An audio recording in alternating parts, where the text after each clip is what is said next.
Hi, I'm Judy Tarver with Pilot Counseling Services. I'm proud to say that I have been a member of Women in Aviation since its inception, and I've been fortunate to have been working with pilots in one capacity or another for over 40 years. And obviously, during those years, I've had an opportunity to make a lot of observations, and I've reviewed thousands of resumes. And that's what I'm here for today, is to give you some feedback and advice on what makes a good resume. What we're looking for is something that's industry standard, that is easy to review, that points out the information that is most relevant for the recruiters when they're reviewing a resume. And hopefully it'll generate enough interest to have them pull your application. So let's get started. Now, the resume should clearly state your objective and qualifications, and it needs to be consistent with what you've put on your applications. Now, even though the airlines do pull from applications, the resume is a great calling card. It's something that you need to have with you all the time if you go to a job fair, to hand out to a recruiter, to give to a friend, to pass along to someone in pilot recruiting. And so it's important that you make it succinct and have the information on it that's relevant, that they need, so that they can make a quick decision on whether they want to look at you or not. So here's the format that you want to use. It's important, first and foremost, that the resume be one page. And I know that can be really difficult for some of you who have lots of experience and you're thinking, how in the world am I going to get this on one page? But trust me, it is possible. I've seen it done, and it does take a little work, but it is possible. They're not as concerned about the font or the margins as they are to have it on one page. So I've kind of got a little bit of a sample here, a very simple resume that follows a particular flow. And this is the way the airlines kind of like to review a resume. There's lots of good ones out there, don't get me wrong, but this flow is really helpful for them to find what they want quickly and helps them make that decision. So the first thing that you want to show at the top is going to be, of course, your name. Don't make it in, 42 font and stand out boldly. Just make it in a basic, maybe a little bit bigger than the rest, but keep it small. Show a little humility there. And then you want to also make sure that you have your email address, your phone, and your address, your mailing address. I've noticed a lot of people leave their mailing address off, but the airlines do want to see that. Okay, so then the next thing that is important to put on there is your objective. Now, you don't have to have an objective, and a lot of people think that they need a summary on there that kind of outlines the overall background. But I prefer that you leave the summary off. To me, it's just redundant. That information is going to be in the body of the resume, so it's not necessary to put at the top as well.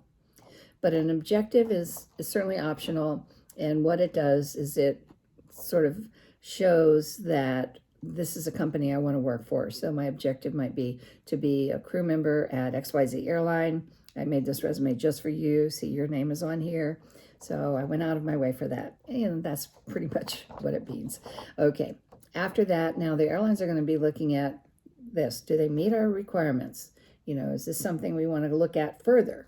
So the first thing they're going to look at is your certificates and ratings. Do they have the ratings that are required? Do you have an ATP?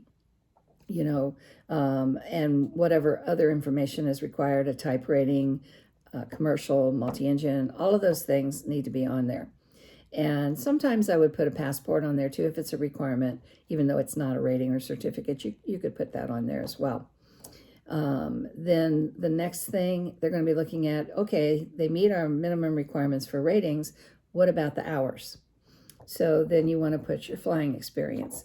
Now you want to show your total hours, and then you want to break it down into various categories. Your pilot in command time, your second in command time, any instructor time that you might have, instrument experience. And the instrument experience is especially important if you're low time, because what I've noticed is that a lot of low time people have issues when they go to an interview when they have very minimal actual instrument experience. and they've been told, need to get out and get some more, and then we'll look at you later. So it's better to break that down into actual and hood if you are a very low time pilot. If you work if you're in the military or work for an airline, it's not so critical because they know you're going to get it. Night experience, instructor time, etc. Do not round the hours to hundreds. I've seen people round off the hours like 1,500 hours. I've even seen 30,000 hours. That's come across my way before too. But put what is in your logbook on your resume at the time. You can update it along the way. It's easy to update. The other thing for military pilots, there are some companies that like to see a conversion rate at 0.2 or 0.3. So if you are including the 0.2 or 3 conversion on your resume, then where you have your total hours, I would put in parentheses includes 0.3 conversion, or I would even put does not include conversion.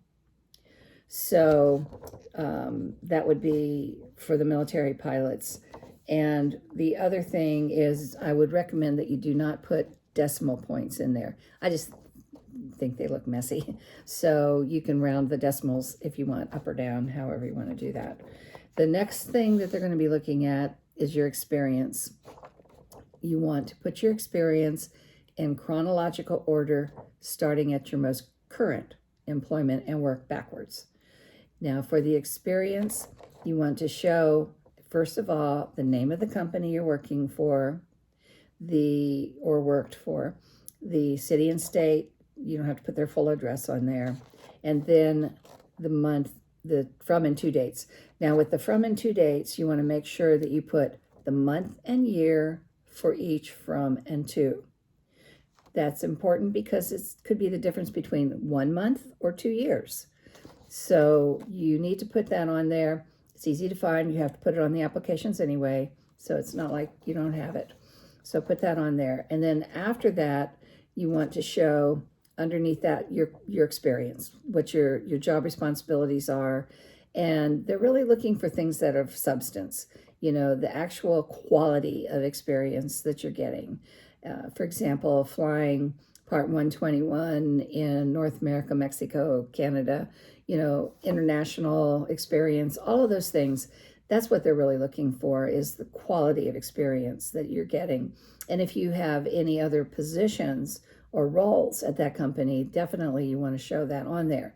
If you're military, you want to show your deployments and again, where you fly. But you also have a variety of jobs that you have in the military that you want to put it on there. You can, like I said, I think you can bullet point it or you can do it in paragraph form, either way. But you don't need to put anything in there like, well, first officer performing exceptional duties at this airline. That's just rhetoric. They don't care about that. They want to see something of substance in there. So bring it all the way back to college if possible, and don't leave any gaps. You want to make sure that every from and to date match up. And even if you're unemployed, you're going to need to show that as well. Now, after the experience, then you want to show your education, your formal education first, and that would be your college education, your master's or undergraduate degree, and only that, or any other kind of school that you went to as well.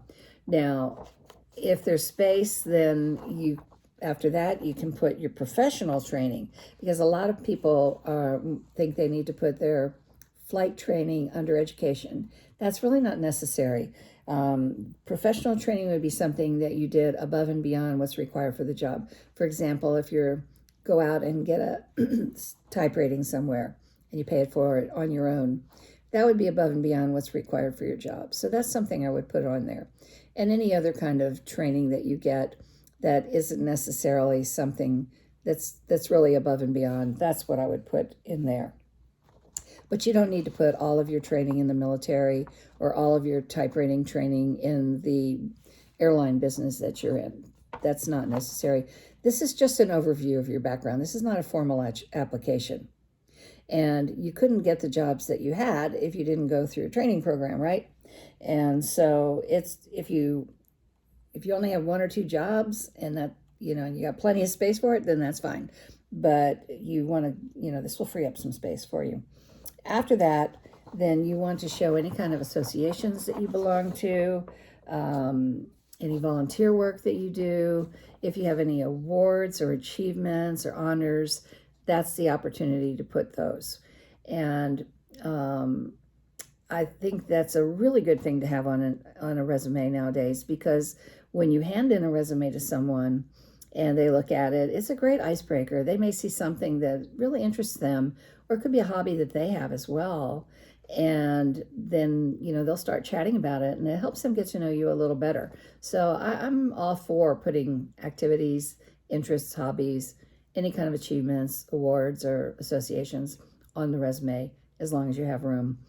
And finally, the availability is something that, of course, is optional, but if you're not available within a reasonable amount of time, like within a few months, then I would definitely put my earliest availability date on there, because you don't want them to pull your resume and say, oh, this guy looks good, and they call you in for an interview only to find out that you're not available for 6 months or a year, and now they are, having to rescind their offer to interview you. So make sure that your availability date is on there.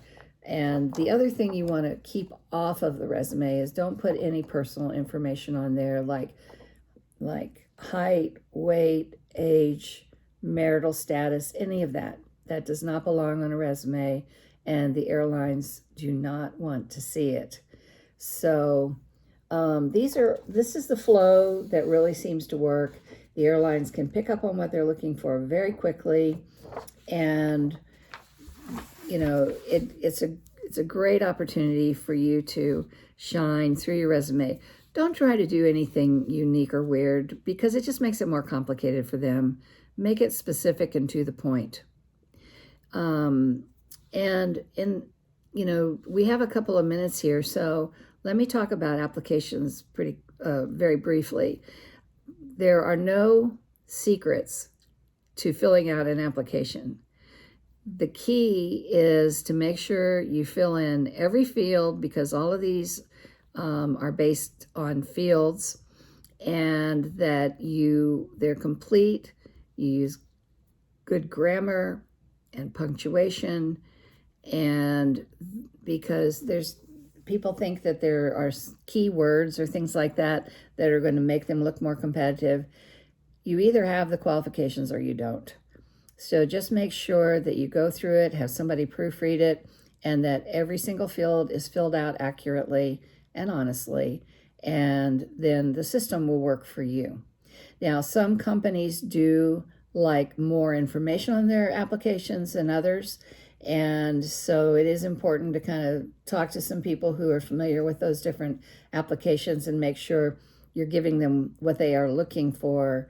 For example, some companies only want just your jobs that without any upgrades or things like that. Some companies want to see every time you upgrade at a particular company. So it's important to kind of find out which companies are looking for very specific information when you're filling out those airline applications. But the main thing is fill in all the blanks. We don't have a sample resume on our website. However, we do create great resumes for people. It's one of our services, and we're really proud of that one. So if you don't have one and you'd like us to help you out with it, we'd certainly love to work with you. Our website is pilotcounseling.com. If you have any questions at all about resumes, feel free to email me. Just say that you had a chance to listen to my talk, and I'll be happy to answer any of your questions. And my email is simply judy@pilotcounseling.com. Thanks for taking time to listen to this. I hope that it's been helpful to you, and I wish you the very best along the way.